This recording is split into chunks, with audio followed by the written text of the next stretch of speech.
Coming up, I'll discuss Biden's insulting comments about Laken Riley and his kowtowing to the illegal who murdered her. I'll explore a crucial document that Liz Cheney and her committee hid about January 6th. And Zev Orenstein of the City of David Foundation joins me in studio. We're going to talk about archaeological discoveries that vindicate the Bible, not as a matter of faith, but as a matter of fact.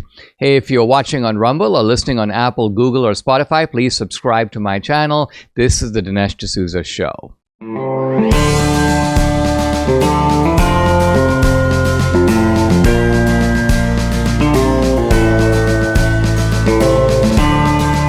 America needs this voice. The times are crazy. In a time of confusion, division, and lies, we need a brave voice of reason, understanding, and truth. This is the Dinesh D'Souza Podcast. This is going to be a special episode of the podcast. We have Zev Orenstein, who is the International Affairs Director of the City of David in Jerusalem. And we're going to talk about history and archaeology and the vindication of the Hebrew and the Christian scriptures. Amazing stuff. I'm really looking forward to it. Before I do, I want to make a couple of comments about some real troubling deceptions that we're seeing out there. The first one involves Biden and the poor woman who was killed by an illegal. This is, of course, Laken Riley. And Biden had no intention of really even uttering her name. Biden was sort of intimidated into doing that by Marjorie Taylor Greene. And so he decides to call her Lincoln Riley. Lincoln Riley. And you would think that he'd feel a little bad about that and apologize. And in fact, Biden does apologize, but not to her family. He apologizes for using the term illegal. He says, I should have said it, undocumented immigrant. And then he goes on to make the even more astounding statement, these people built the country. What? Illegals built the country? Murderers built the country? You get a sense very clearly here about the priorities of the Biden administration. Meanwhile, Trump is meeting with Laken Riley's family. He's expressing that human sympathy. And the reason that this is so appropriate is not just because you've got a poor woman who is now dead, but because this was an utterly preventable homicide. Yeah, we have people in America who commit murder, but it's another thing to say that this guy should not even have been in the country in the first place. This was a Venezuelan thug. He was up to no good. This was something that was both foreseeable as well as preventable. So that's my first observation. My second one has to do with a new document that has come out that had been suppressed by the January 6th committee. Now, what is the document? The document is a transcribed interview with a guy named Anthony Ornato, O-R-N-A-T-O. He was deputy chief of staff for Trump. Now, this guy's not a political appointee. He's a career civil servant. And so you can't say that his testimony is somehow politically motivated or biased. He's a career guy. And he describes in this interview, he says that he was present and overheard a phone call in which it was a phone call with Mayor Muriel Bowser of D.C. And the phone call involved Trump offering 10,000 National Guard troops for January 6th. Now, the reason this is important is because Kash Patel and others have said Trump had no intention of all these people streaming into the building. On the contrary, he knew that there was a large crowd coming to D.C., and so he had recommended to the Defense Department and to the city of Washington, D.C., you can have up to 10,000 National Guard troops to ensure law and order. Nancy Pelosi said no, and Mayor Muriel Bowser said no. But a judge in D.C. said, "Oh no, Kash Patel, his testimony is unsupported. We don't really know that Trump did this because there's no documentary evidence that he did." Well, there actually is documentary evidence, but the January 6th committee hid it. So this is what's happening now, is that with the Republicans in charge of the House, there are documents being released about January 6th. And so we now begin to see that people like Liz Cheney, and of course Liz Cheney comes back. Here's Liz Cheney. She says, the judge found that Kash Patel is not a credible witness. Well, yeah, the judge found that because the documentary evidence that would have shown that Kash Patel is actually corroborated by a top-level civil servant who happened to hear the offer of the 10,000 troops, that evidence was suppressed by the January 6th committee. So the January 6th committee, its report, and then the supporting documents are carefully selected in order to support a narrative and to suppress alternative narratives. Whenever Liz Cheney talks about these documents, she acts like she always says, well, you got to read, quote, the transcripts, the documents, the exhibits, and our meticulously sourced 800-page final report. But what she doesn't tell you is that even though the January 6th committee did over 1,000 interviews, less than half those interviews have been released. So what kind of confidence can you place in a report where you are actively excluding evidence that cuts against your ideological narrative and only including exhibits that support it? So this is more proof, if you will, that we're just living at a time where, as ordinary citizens, we have to apply a very, almost an unnatural degree of skepticism to what we get from our government officials, what we hear from these different agencies, because we now see that from the CDC to the FBI to these governmental committees like the January 6th report, there is no higher allegiance to the truth. There is no determination that my conclusions need to be based upon a foundation of facts. In fact, it's the opposite assumption. I have a conclusion, and any facts that don't fit the conclusion will be excluded from the narrative.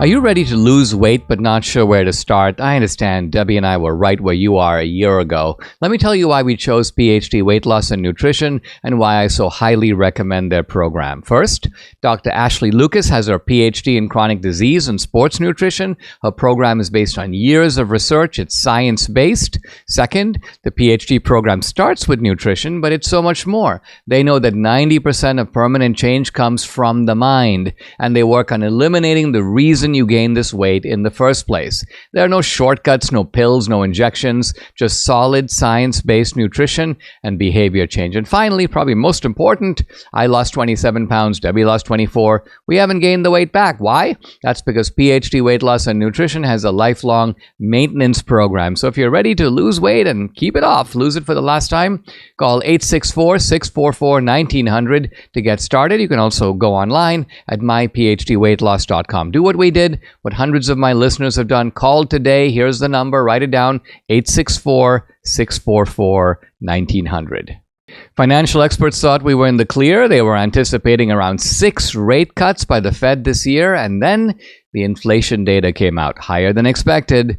So friends, this isn't going away. It really can't. The U.S. is $34 trillion in the hole, and yet we keep printing money, which pushes the prices you pay every day even higher. So you can bury your head in the sand if you want, or you can do something about this. What can you do? Diversify a portion of your savings into gold with Birch Gold Group. Gold is your hedge against inflation, and Birch Gold Group makes it easy to own. How? They'll help you convert an existing IRA or 401k into a tax-sheltered IRA in gold, and you don't pay a penny out of pocket. Gold is part of our saving strategy. Debbie and I buy gold from Birch Gold, and you can too. Text Dinesh to 989898. Get your free information kit on gold. No obligation, just information. Then talk to a precious metal specialist on how to protect your savings from persistent inflation with gold. Text Dinesh to 989898. No time to waste.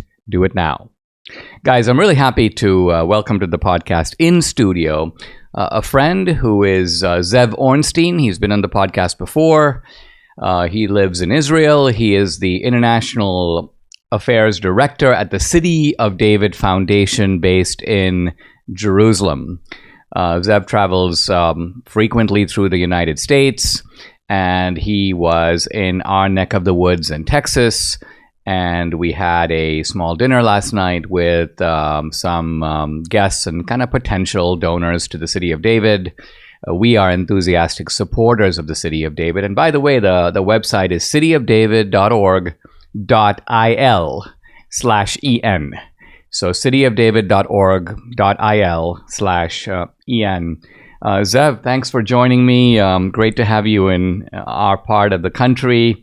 What did you make of the Texans that you met? Well, we had mostly Texans, but we had a couple that you had met before from Canada, and we met you in Israel for the first time in a couple of years ago. But you did a great job in presenting on behalf of the City of David, and I hope you had a good time. Where are you off to from here? The swamp, Washington D.C. Yeah, and part of your job is to network on behalf of the City of David, not primarily with donors. That's not your, but with political figures, with media. How would you describe it? The idea is that for billions of people around the world, Jerusalem is a place of meaning, significance, faith, inspiration. There's probably no city in the world that means more to more people than Jerusalem. Not Washington, D.C., not New York, not Rome, London, Paris, or Moscow. And what I get to do with the City of David is get to meet with people who are involved in shaping policy and public opinion. That could be politicians, it could be media personalities, it could be faith leaders. And the idea is to share with them the significance of why Jerusalem matters. Not to me, not necessarily to Israel or to the Jewish people, but why does it matter to them? Why does it matter in this case to America? That the bedrock that this nation, the United States of America, was established upon, the foundation of those values is what could be called the Judeo-Christian heritage. That comes from Jerusalem, which is why one of the last things that the Trump administration did before leaving office was recognize the City of David not as a Jewish heritage site or an Israeli heritage site, but as an American heritage site. And there's a giant plaque that you saw when you visited with a giant American flag on top of this plaque talking about the significance of the City of David, of the heritage being unearthed in the City of David for America. And so what I get to do is share that significance. And, I'll tell you an anecdote that one time we had a delegation of members of Congress.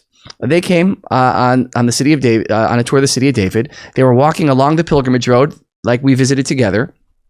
And at one point, one of the members of Congress was very moved. And they said, I want you to know, Zev, whenever something comes up in Congress that has to do with Israel or Jerusalem, we will always vote to do what's right for Israel. And I said to the congressman, I said, I appreciate that. But if I could nuance that slightly, I said, just vote to do what's right for America. Because when it comes to Jerusalem and preserving the heritage of Jerusalem, we're on the same page, right? Do it because it's good for America. Do it because it's preserving your heritage and your values and the very foundations of what the nation was built upon. And I imagine for many of your listeners, what they hope will continue to be based upon, the values that you want to pass on to your children and grandchildren.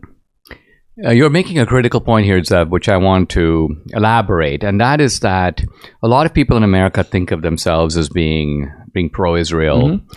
And they think of Israel in that sense as a foreign country, which it is. But they think of it in the same way they would think, for example, about being pro-India, pro-Pakistan, mm-hmm. pro-Ukraine. You're making a very subtle point, which is that if you look at the roots of America, specifically the founders, and then if you look at the roots more broadly of the West, Western civilization, those roots can be traced to Well, some people would say cities like London and Rome, but at the very beginning, it was sort of Athens and Jerusalem. Right. Athens, of course, being a symbol of classical reason, but Jerusalem being the birthplace of Judaism and of Christianity. That's right. And so what you're saying is that our interest and affection for Jerusalem is ours. It's That's right. because that's our heritage. And so we have, in a sense, just as big a stake 100%. in Jerusalem as the Jews. And I would even say, if you take this Athens and Jerusalem model, all you have to do today is look at the university campuses in the United States of America, and particularly the Ivy League campuses, and you see what happens when you keep Athens and you lose Jerusalem. When you keep the intellect, supposedly, but you get rid of the values, you get rid of the ideals that the country is based upon, then you see what happens, because all of a sudden you lose the perspective of morality, that there is a good and there is an evil, there is a right and there is a wrong, there is a truth, not your truth or my truth, but a capital T truth. And all that comes from Jerusalem, the sense of where those values come from. And that's the city of David, the place where Jerusalem began, the place where the kings of the Bible ruled and the prophets of the Bible preached. And that's where the founding fathers, where they got all of their inspiration, or much of their inspiration, for establishing the United States of America and the values that they built the country upon. Yes, intellect is great, and reason and questioning, all those things are important, but there needs to be a bedrock. And for the founders, that bedrock was the biblical heritage from Jerusalem, what would be called here the Judeo-Christian heritage. And when you lose that, all the intellect in the world is not going to save you. I want to talk about the city of David, the archaeology, the significance of all that. But before that, I'd like people to get to know you. You are an American. You grew up in New Jersey. That's right. And then you made a very sort of life-changing trip to Israel. Talk about what in your life convinced you to make the fateful decision to relocate to Israel and ultimately to find yourself almost as a representative or spokesman for Jerusalem and for the city of David. I was very blessed to be born in the United States of America. That certainly up until probably very, very recently, it has been a very blessed home for the Jewish people, probably like no other country throughout history. Despite today it's turning a bit, sadly, but hopefully it can turn back.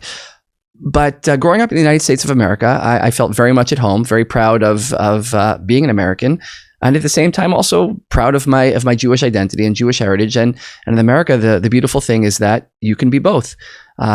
You can love America and be proud to be American, and also have that hyphen there of also that other part of your identity. And when I went for a gap year after graduating high school, I spent some time in Israel, and I began to learn about the history of Israel and the incredible, almost miracles that were involved in the reestablishment of the Jewish state of Israel after 2,000 years of exile, the return of the Jewish people, the ingathering of the exiles, the revival of the Hebrew language, the miraculous military victories.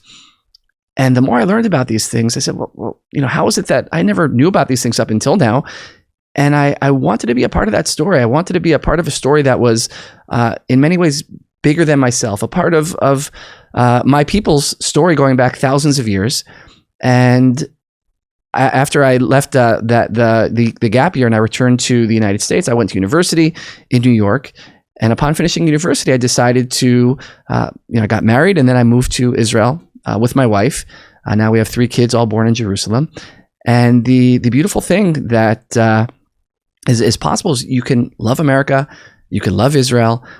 So much of the values and the heritage are the same. And so what I get to do now is very much, I live in Israel, but I spend a couple of months out of the year in the United States talking about why Jerusalem and her heritage are still relevant today in 2024, not just to the Jewish people, and also not just to Christians, but to billions of people around the world, and to hundreds of millions of Americans, and why they should care about it as Americans.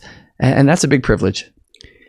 You have a 19-year-old daughter. That's right. And you slightly took me aback last night when you were saying, she's now enrolled in the military.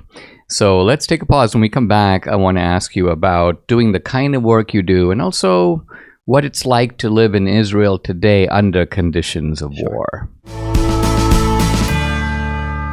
Mike Lindell has a passion to help you get the best sleep of your life. After he invented the world's best pillow, he created the famous Giza Dream Sheets. Debbie and I got these all over the house. We love them. They're the best sheets you will ever sleep on. And for a limited time, a great deal, you get the queen size set for $59.98, king size just $69.98.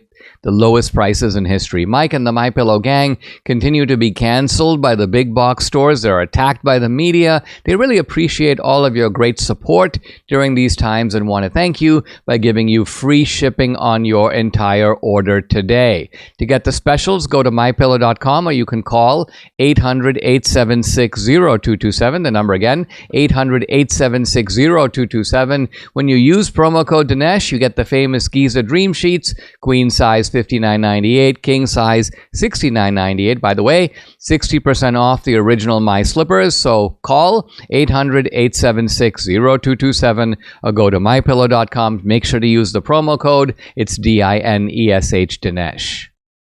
Guys, if you'd like to support my work, I'd like you to check out my Locals channel. I post a lot of exclusive content there, including content that is censored on other social media platforms. On Locals, you get Dinesh Unchained, Dinesh Uncensored, and you can also interact with me directly. I do a live weekly Q&A every Tuesday, 8 p.m. Eastern. No topic is off limits. I've also uploaded some very cool films to Locals, documentaries and feature films, mine, but also films by other independent producers. 2000 Mules is up there, and also the latest film, Police State. Hey, if you're an annual subscriber, you can stream and watch this content for free. It's included with your subscription. So check out the channel. It's dinesh.locals.com. I'd love to have you along for this great ride. Again, it's dinesh.locals.com. I'm back with Zev Orenstein. He's Director of International Affairs at the City of David in Jerusalem. The website, cityofdavid.org.il/en. By the way, you can follow Zev on X, on Twitter, at Zev, Zev Orenstein. Zev, I was saying at the end of the last segment, you have a 19-year-old daughter, and Debbie and I both have daughters that are a little older than that, but we would be a little unnerved at the idea of dispatching them to the military, and yet that's normal in Israel. Military service is kind of baked into Israeli life, but it's a little different under conditions of actual war. So what's it like to be in Israel now and experience all that for you as a father? But then also, what's it like for you to do the kind of work that you're doing that I'm assuming is somewhat disrupted by the hostilities? Well, one of the things that's very special about Israel, and which I did not appreciate when I was growing up in the United States, is that when I grew up in New Jersey and lived in New York, I honestly did not know a single person who served in the United States military. I knew some veterans who served in World War II or Vietnam, but I didn't know anyone who was actively serving. And it led to a feeling that I'm very ashamed of today, that, well, who served in the military? Well, the rednecks and the people in the South, and that was for those kinds of people. But the other people went to university and would go and have, become lawyers and doctors and whatever. And then I moved to Israel. And in Israel, everyone serves. And I said, wait a second. All the blessings I had growing up in the United States of America, someone paid for those. And it wasn't me. And it wasn't my family. It was all those people I looked down upon. Like, oh, the people in the South and the rural towns and whatever. It's like, wait, freedom isn't free. And those people are, in fact, the best people. The ones who are choosing to go and serve their nation and to sacrifice so that everyone else could enjoy the blessings of freedom and the blessings of that sacrifice. And by the time I got to Israel, obviously, I couldn't change, that I hadn't served in the United States. And I realized that it's a blessing and it's a privilege to serve. And in Israel, you either going to serve in the military or you have national service, which means that if you're not serving in the military, you'll volunteer in a hospital, in a school, in someplace that you're giving something back. That before you go off to university, before you go to live your own dreams and build your future, you give something to the nation. And right now, my daughter is joining the IDF, the Israel Defense Forces, and she feels very proud because she says, wow, I can give something. I can contribute. At the time when our nation, needs our young people to go and serve in some way, my daughter feels a privilege that she can answer that call. And as her father, I also feel it's a privilege that my daughter will be able to go and serve her nation. That it's not as if, you want to get out of it, where it's like, well, how do you get out of the draft? It's the opposite. It's like, what a privilege. And for 2,000 years, when the Jewish people, we didn't have sovereignty, we didn't have a military, we were at the mercy of others, that today we're able to defend ourselves and to fight the evil that there is in the world, to fight that evil. And so as any parent, of course, there's a certain measure of concern. But I believe, as someone who loves America deeply, if there was some type of mandatory service of some kind, whether that's military service, whether that's national service, I think people would take the blessings of America for granted a lot less than they do right now. That the sense of entitlement that has crept into the country here, I think when you have to give of yourself and not just focus on taking, you create a different society. And so as challenging as it might be to have my daughter join the IDF right now, I think it's a big privilege and a blessing, and it leads to a much healthier society. And I think it's one thing that I think the United States could actually learn from Israel. Very interesting, because the entitlement mentality is the exact opposite of the mentality of reciprocity, right? Reciprocity means I'm blessed to be in this country. It's given me a lot. There are things I should think about what I can do for the country in return. And in all walks of life, that sort of reciprocity, I think, cultivates a much more wholesome attitude than I exist, and therefore I have a right to this, and I've got a right to that, and I'm entitled to this, and I'm entitled to that. And even if my entitlement is at somebody else's expense, I can militantly demand it because, after all, I'm the greatest. This is just a very narcissistic attitude. You made a point in our discussion last night that I want to pick up on, and that is, we were asking you, Debbie and I were struck in our visit to Israel about how a lot of the issues that we hear about in America, including some of the obsessions with, woke particularity, make sure you use my pronouns, and you've triggered me over this, and so on, were largely, not entirely, but largely absent from ordinary Israeli society.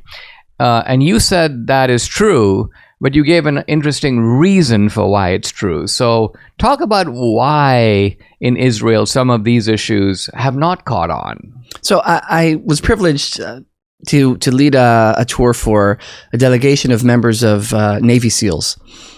And at some point during their visit to the city of David, I said, there are blessings that are curses and curses that are blessings. And I said, Israel is on paper a very cursed country. Why? We're surrounded by well over 1 billion people who, many of them go to bed at night dreaming of a world without Israel. And as we've seen from October 7th, many of them are not content just to dream, but actually act to bring their dreams to reality. And we're surrounded, a small country surrounded by hostile neighbors. And yet, what is the blessing that comes out of that curse? We're a very patriotic country. We love our homeland. We don't take our sovereignty and our freedom for granted. We're willing to fight and defend it and sacrifice for it. We love our country. We're a country with limited natural resources. And that curse has created a very innovative society where we're able to develop all sorts of technologies and innovations that allow us to, punch above our weight, so to speak. And someone said to me once, can you imagine if, Israel didn't have the challenges it faced, how much more you would do? And I said, half as much. Necessity is the mother of all innovation. And, America is the most blessed country in the world, but those blessings are actually a curse because your neighbors are Mexico and Canada. You have all the resources you need. And so many just take America for granted. You haven't experienced, short of a few minutes on 9/11, any real threats to your existential, to your existence. In Israel, we don't have the luxury of what pronouns should you use and things like that. In America, for many people, not all, but for many people, the biggest decisions they have to make is Android or iPhone. What bathroom am I going to use? In Israel, it's like, okay, what are we going to do to ensure that our country exists tomorrow? And it's a different type of existence, but at the same time, it's one that leads you not to take things for granted and not to be entitled and to be grateful for the blessings that you have and doing everything you can not to lose them. And in many ways, it's a very healthy way of living, because you don't assume that you're entitled to anything, and you have to.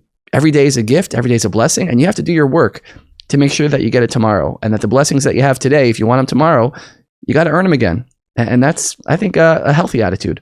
I mean, in some ways, that reminds me of growing up in a poor country, right? Because the India I grew up in the 1970s was just one step removed from necessity. And by that, I mean, even though we were a middle-class family and we never missed a meal, it was quite conceivable that we would. If something happened to my dad, who knows what would have happened.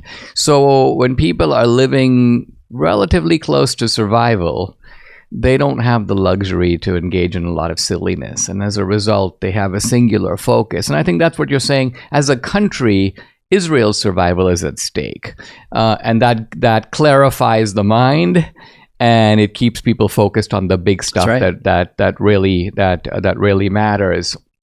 Let's take a pause. When we come back, let's talk about the work of the City of David Foundation. It's doing vital work in the area of almost you could call it the stones are speaking back, and speaking back in an age of secularism. So when we come back, I want to ask you why it is so poignant and important that this work is being done now, and what it has to say to a secular world.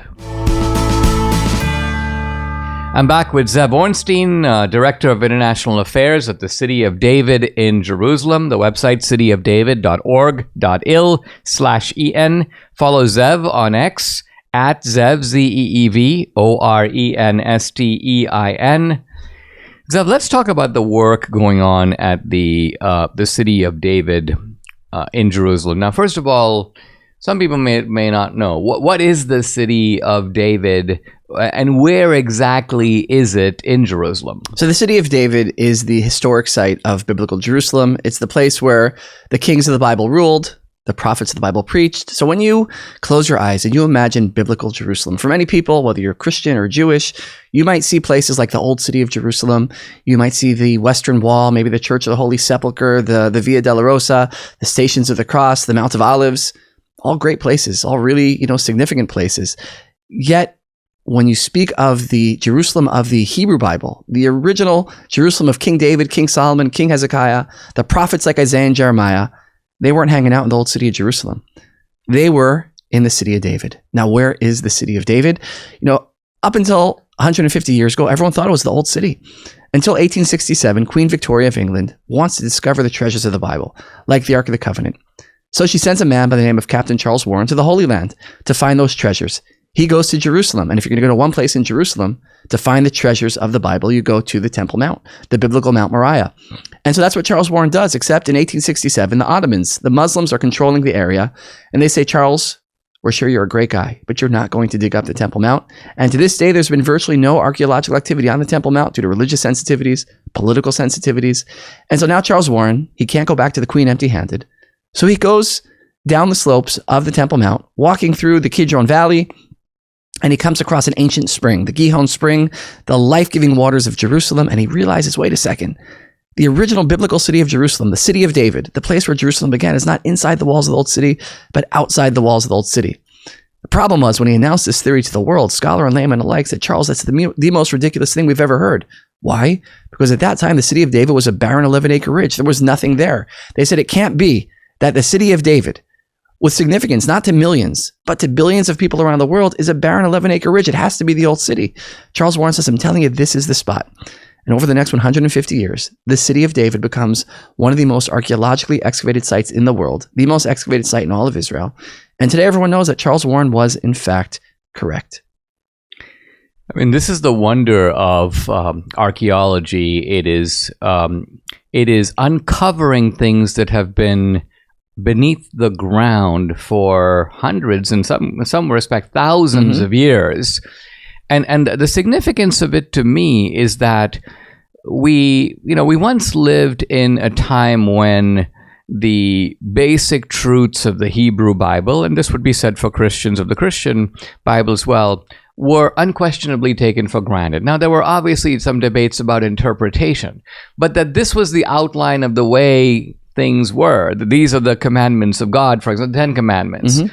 I think if you had in America gone to people, let's say in 1960 or certainly by 1930, and said, do you agree the 10 Commandments is the right way to live? And if all people follow the 10 Commandments, this would be a far better society. I think almost everybody would go, yeah, absolutely, yes. But now we're living at a time when the sort of acid of skepticism has crept into not just scholarly culture, but mainstream society. We're living in secular culture. And yet this happens to be the time when scholars, archaeologists, are digging things up and finding things that previously had their existence, you may say, only in the Holy Book. But now they have their existence in archaeology, in history. They're being anchored in fact. I think you used the phrase last night, very poignant. It is no longer simply a matter of faith, but it is now also a matter of fact. So let's talk about some matters of fact. Let's talk about the palace of David and the Davidian dynasty of kings. Your office was located on a site, and the people in the office were approached by a scholar, Elliot Mazar, That's right. At the Hebrew University, if I'm correct. Talk about what she said and what was the basis of her conclusions. So 2005, she comes into our offices and says to us, you need to move your visitor center. We ask her why. She says, beneath your feet, you will find the palace of King David. Now, it's one of those awkward moments. What do you even say to that? So we said, Dr. Mazar, people have been digging here for the last 150 years. No one's ever said that before. What makes you so certain this is the spot? So first, she says very simply, the city of David is a city on a hill. If you're going to have a city on a hill, what part of the hill will you have your palace? Well, it'll be the top of the hill. So we said, Dr. Mazar, with all due respect, maybe 3,000 years ago in the time of David, maybe people built their palaces in the middle of the hill, maybe at the bottom of the hill. We're not going to move our visitor center just because for you to be queen today, you would build your palace right here. What else do you have to support your theory? So she shows us something found about 60 years prior on the slope of the hill that the palace would have sat atop. And she says that this royal Phoenician capital, a capital would have stood atop an ancient column or pillar. Think about like the White House or the Supreme Court. You have these columns. And Phoenicia is modern day Lebanon. And she says this royal Phoenician capital proves that where we're standing is the location of King David's palace.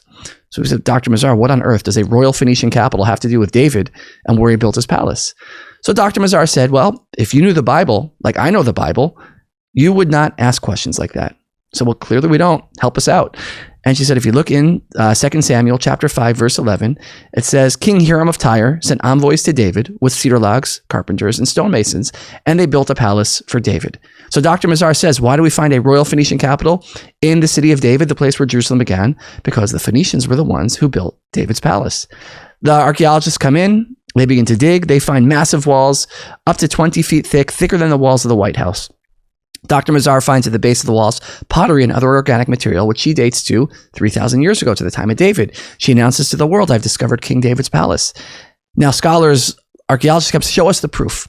She does, and some agree with her. Others say, Dr. Mazar, what you date to the time of David, we date to a few years, like about 70 years after David. So the debate is not so much what the area was. There's near consensus this was the royal government center of the Davidic dynasty, the original Capitol Hill. The question is, was David living there or his grandson? Personally, it's not keeping me awake at night. And subsequently in the excavation, Dr. Mazar finds seals with names of biblical figures straight out of the pages of the Bible. She finds the seals of the ministers in ancient Hebrew writing who plotted to kill the prophet Jeremiah. She finds the seal of the biblical King Hezekiah, the seal of the biblical prophet Isaiah, dating back some 2,700 years. And it's an amazing thing that you could take the discoveries that are being unearthed with the names of figures dating back nearly 3,000 years, right out of the pages of the Bible, that when you're in the place where the Bible happened, the words of the Bible come to life. It's not simply a matter of faith, but it's a matter of fact. You could see it, you could touch it, you could walk on it, all in a place that just a few years ago was still underground. Let's take stock of what we're saying here. As you know, there are ancient mythologies, Greek mythology being a classic example, and there have been some efforts to try to verify whether the Trojan War actually happened. Did the Greeks fight the Trojans, in the 10th century BC? And but by and large, we think of the Greek and Trojan gods as mythological. And for a long time, one could say the same if you were approaching things purely from a matter of skeptical reason. You could say, well, we have these prophets. First of all, they don't even have last names. There's Jeremiah, this guy's Elijah, and there they are in the Hebrew Bible. But we don't have any independent corroboration that there was a Jeremiah, Right. that any of these people even existed. And the challenge here is huge because it's tough enough to go back to the time of Jesus, which is 2,000 years ago, and clearly establish historicity. But it's a whole different challenge to go back to the Old Testament, as we Christians call it, and look at people who lived 3,500, 4,000 years ago and establish their definitive identity. And what you're saying is that these discoveries, which by the way could have occurred anytime, they could have occurred 100 years ago, but it is sort of the privilege of our time that they're occurring now, and they are stunningly validating the claims of the Bible and saying, look, you can believe or not believe that the Bible is the Word of God, but guess what? There was a guy named Hezekiah, and he ruled right about the time the Bible says, and there was a Jeremiah, and there was a Pontius Pilate, because you can go and find the plaque in Caesarea by the sea, and there it says Pontius Pilate. So this now becomes, well, let's call it Athens vindicating Jerusalem, isn't it? You touched earlier upon the idea that it's not a coincidence that these discoveries are happening now. And up until recently, people took for granted the Bible was revered. Today, it's no longer revered. In fact, many believers are mocked and scorned, certainly in academia and the culture. And so I don't think it's a coincidence that the discoveries are happening now, because it's as if they were being saved for a time such as this. As if, on the one hand, you have the denial of Jerusalem's biblical heritage, the Judeo-Christian heritage, and at the same time, you have unprecedented discovery that is allowing a person to make a rational decision. Say, okay, there are the deniers, there's also the discoveries, and now make an informed choice. And so the ideal in many ways, as you just said, is when you have the intellect of you say from Athens, but that comes together based upon the values and heritage of Jerusalem. And when there's the synthesis, it works beautifully. But when you take out the Jerusalem part, and in many ways, we're in a post-October 7th reality in terms of what's been happening in Israel of late. And what's interesting about what happened on October 7th is that, what did Hamas call their attack? They didn't call it the Gaza flood attack. They didn't call it the settlements flood attack. They called it the Al-Aqsa flood attack. Al-Aqsa, of course, is the Temple Mount, Jerusalem. And what they're saying is, this is a battle over Jerusalem, and not just the physical territory of Jerusalem, but the values, the ideals, the heritage, the ideology of Jerusalem. And it's a battle of what the future is going to look like. Is it going to be a future like the one that Hamas and their supporters envision, where Jerusalem will be the center of an Islamic caliphate that will spew hatred and terror and poison into the world? Or it will be like the vision of the prophet Isaiah, who speaks of Jerusalem being a house of prayer for all nations, that it will be from Jerusalem that will go forth the law and the word of God, from Jerusalem, the values, the heritage that Western civilization has been built upon for these last 2,000 years. They've come from Jerusalem. And the question that, whether we're in Israel or in the United States of America, we have a decision to make, which is, what do we want our future to look like? What are the values that future is going to be built upon? And believe me, the Hamas and their supporters, they have a vision. The progressives, they have a vision. The question is for the rest of us, what is our vision? Is the vision that the founding fathers who established this nation upon that bedrock of the heritage of Jerusalem, do we still believe in that? Is it still relevant today in 2024? And if the answer is yes, well then what we're doing in the city of David, unearthing that heritage, unearthing the Pula Siloam, the pilgrimage road that had deep significance to Jews, to Christians, a site where almost certainly Jesus would have walked 2,000 years ago, do those things still matter today? And if they do, then we need to make sure that just as there are those who are fighting for a different type of future, whether it's Hamas and their supporters, whether it's the progressives and their supporters, well, we also have to fight for our future and the values that we want our future to be built upon. And a lot of that heritage, a lot of those values are still coming from Jerusalem. You mentioned Hamas, and it seems to me the central question of the clash with Hamas and a lot of the clashes involving Israel is simply this: whose land is it anyway? And the significance of the work that you're doing and the City of David is doing, and this is quite apart from, Jewish apologetics or Christian apologetics and reinforcing your faith. I think one of the things that struck Debbie and me is that it's very obvious that this is the land of the Jews. And it has been the land of the Jews, and it goes back thousands of years.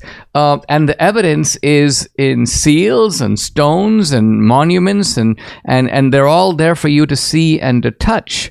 So talk for a moment about the level of denialism that has to go in looking at all of this in the eye or with the eye and still going, nah, this is the Israelis are colonialists who are forcibly taking somebody else's land. There's a saying by one of your colleagues, facts don't care about your feelings. But there's another saying that is less said, which is feelings don't care about your facts. And what we have today is a world where a lot of people have feelings, and they don't want facts to ruin those feelings. They have their beliefs, and they don't want anything to ruin those beliefs. And so I had a delegation probably a year or so ago of senior European Union officials. They came to the City of David, and they said, what do the Palestinian leadership, what do they think about the City of David? I said, well, honestly, they hate this place. So why is that? I said, well, the story that they've been telling for the last near century is that Israel's a colonial project. We have no heritage in the land of Israel, in Jerusalem, not for the Jews, not for Christians. It's all made up. It's all fake. We're a bunch of colonizers. I said, what's the problem with that? The problem is the City of David, because there's no site anywhere in the world more so than the City of David that shows that biblical heritage is not simply a matter of faith, but a matter of fact. It's real. You could see it. You could touch it. And I saw they got a little bit uncomfortable. And I said, well, I get it. I said, you want to separate the politics from the archaeology and the heritage and the history. I said, that's fine. I said, I have a foolproof, guaranteed way how to do that. They said, oh, tell us. We're very interested. I said, it's really very simple. All that has to happen is a very small thing. I said, you could still call for your peace plans and diplomatic solutions in 1 state, 2 states, 3 states, whatever. Just have to do one thing, which is what? The heads of the European Union, the heads of the United Nations, the heads of the Arab leadership have to just acknowledge that the Jewish people, and by extension Christians, have been in Jerusalem for thousands of years. Not because I say so, but because the science, the archaeology, incontrovertibly proves that they've been there. And they looked at me and they said, well, they'll never agree to that. I said, well, what do you want from us? We're just uncovering the history, the heritage. This should not be controversial. It shouldn't be political. This is not right-wing, left-wing, religious, secular. This is just history. It's just facts. It's just truth. And yet today we're living in a world, the United Nations in 2016, they passed a resolution saying that Jerusalem is in fact very significant. Just not to you, not to me, not to probably most of your listeners, because they said it was only significant to one group of people. And that group is Islam, not to Christians, not to Jews. Now, I'm not here to negate the feelings that Muslims have to Jerusalem, but certainly Christians and Jews have ties that go back far further than the Muslim ones. And yet the United Nations is saying, no, that heritage is not real. It's not true. And so the battle here is not just over history, but it's also over the future. Because why are they undermining the heritage of Jerusalem? Nobody cares. No one's going to talking about the pyramids in Egypt saying, well, it's not really true. And because the pyramids don't matter. They're cool to look at, but the pyramids no longer are influencing the future of civilization. The fact that so many people are seeking daily to rewrite, to undermine, to erase the heritage of Jerusalem that's coming out from the City of David is a testament to the significance of the City of David. The fact that for billions of people, this is still a place that matters with such intensity for billions of people who are inspired by it, but equally for many people who are terrified by it, because what's coming out of the ground in Jerusalem is rooting the stories and beliefs that many people have about the world. And that's what's at stake here. What is the future? What are the values of civilization? Zev, your current project, the stuff that's going on right now that actually Debbie and I are hugely enthusiastic about, want to do whatever we can to support you. We urge our listeners and viewers to do the same. There is excavation that is underway that revolves around the Pool of Siloam and the Pilgrimage Road. Now, for someone who doesn't know anything about this, what is the Pool of Siloam? What is the Pilgrimage Road? So the Pool of Siloam, which was discovered as a result of a busted sewage pipe in 2004 at the southern end of the city of David, the Pool of Siloam is for Christians in the Christian scriptures the site of the story of the healing of the blind man. And the Bible talks about there are 3 times during the year when all of Israel, on the pilgrimage festivals of Passover, Pentecost, Tabernacles, you would have to go up to the temple that sat atop the Temple Mount in Jerusalem. But before you can go up to the temple, you have to cleanse, you have to wash, bathe, go to a ritual bath. The historian Josephus says that 2,000 years ago, in the time of Jesus, you would have had nearly 3 million people making their way on pilgrimage up to the temple. The Pool of Siloam was the size of 2 Olympic-sized swimming pools to accommodate the millions of pilgrims who would cleanse themselves at the southern end of the city of David before ascending up to the temple atop the Temple Mount, the half-mile journey. And so the archaeologists had a question, which is, we know where the pool is, the southern end of the city of David. We know where the Temple Mount is, a half a mile north of there. How did the millions of pilgrims get from the Pool of Siloam up to the temple atop the Temple Mount? And they widen the excavation, and what they discover has been called the most significant archaeological discovery of the last 100 years, namely the Pilgrimage Road, the road that our ancestors, yours and mine, the road they would have walked on when they went on pilgrimage up to the temple in Jerusalem. And we spoke about this last night. I've been asked by many members of Congress and faith leaders and so on, what are the chances that Jesus would have walked on this road? I said, look, I don't want to tell you stories, but conservatively speaking, the likelihood that he would have walked on this road is 100%. So, well, how do you know?